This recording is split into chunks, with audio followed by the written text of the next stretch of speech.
আসসালামু আলাইকুম প্রিয় বন্ধুরা, আজকে আমি যেখানে দাঁড়িয়ে আছি এটা হচ্ছে আমার কৈশোরের প্রাণের স্কুল দনিশ্বর উচ্চ বিদ্যালয়। এখান থেকে আমরা 97 বেস বের হয়ে গেছি। আমি আপনাদেরকে একটু ভিতরে নিয়ে যাই।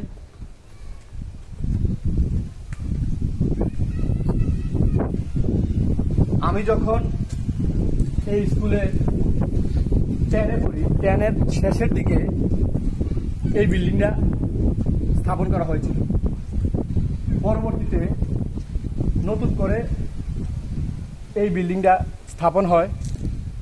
আর এই যে আমার হাতের বামে যে ভবনটা দেখতে পাচ্ছেন, এটা কিছুদিন আগেও ছিল উপরে 3 সেট। আজকে এসে দেখলাম যে এটা আবার রডের অ্যাঙ্গেল দিয়ে নতুন রূপে করা হচ্ছে। তো আমার কাছে খুবই ভালো লাগছে। আমি আরেকটু সামনে আপনাদেরকে দেখাই। এই যে স্মৃতিস্তম্ভ তৈরি করা হচ্ছে, এই যে স্মৃতিসৌধটা, এটাও সম্ভবত নতুন করা হচ্ছে। এই যে সামনে যে আরেকটা ভবন, এটাও নতুন। ওইখানে আমরা লেজার পিরিয়ডে নামাজ পড়তাম। আমাদের হুজুর স্যার আমাদেরকে লেজারের সময় নামাজের জন্য তাগিদ দিত। এখন উনি দুনিয়াতে নাই, আল্লাহ ওনাকে বেহেশত নসিব করুক। এই ঈদগাতে আমরা লেজার পিরিয়ডের সময় নামাজ পড়তাম। তো এই স্কুলে এসে আসলে আমি অনেকটাই আবেগ আপ্লুত হয়ে গেছি। এখন আরও সম্পূর্ণ নতুন রূপে নতুন আঙ্গিকে এই স্কুলকে গড়ে তোলা হয়েছে।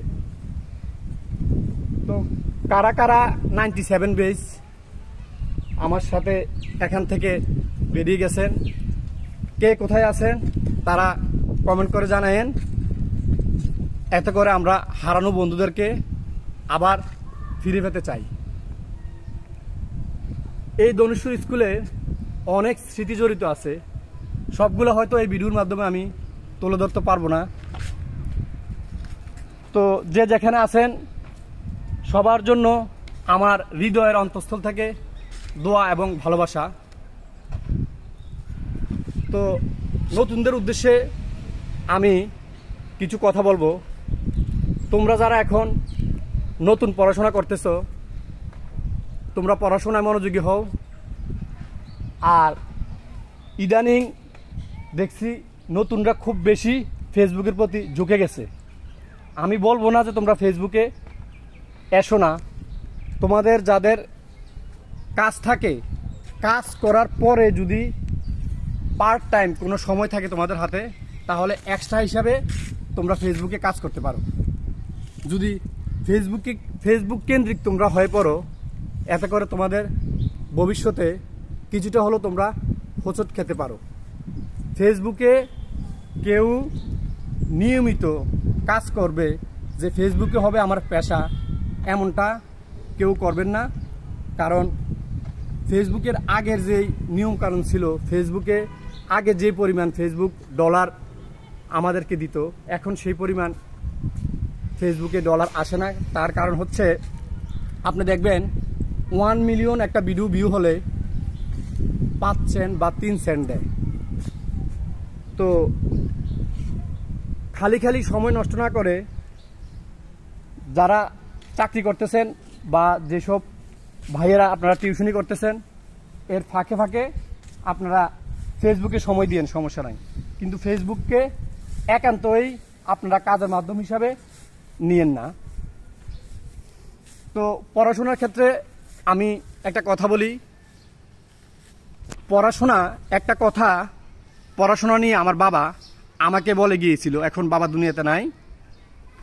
বলছে যে পড়াশোনা তোমাকে ধরবে না, তুমি পড়াশোনাকে আঁকড়ে ধরতে হবে। এই কথাটা বাবা চলে যাওয়ার পর আমি হারে হারে টের পাচ্ছি। আসলে পড়াশোনা একমাত্র নিজের জন্য। পড়াশোনা করবেন, এতে করে আপনি কোথাও ঠেকবেন না, দেশে হোক আর বিদেশে হোক, এটার একটা আলাদা সম্মান আপনি পাবেন। তো প্রিয় বন্ধুরা,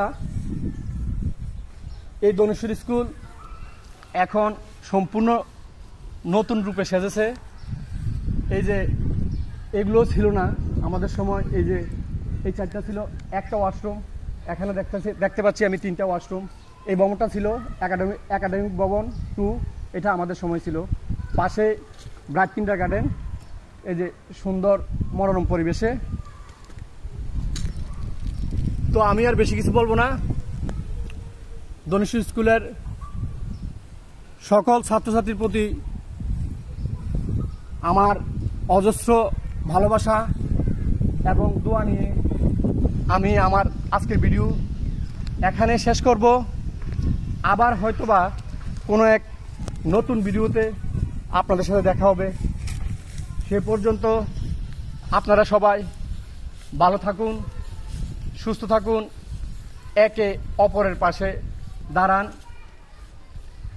দেশের জন্য কাজ করুন, দেশকে ভালোবাসুন। তো আমি কামরুল হাসান আজকের মতো বিদায় নিচ্ছি। সবাই দোয়া করবেন। আসসালামু আলাইকুম।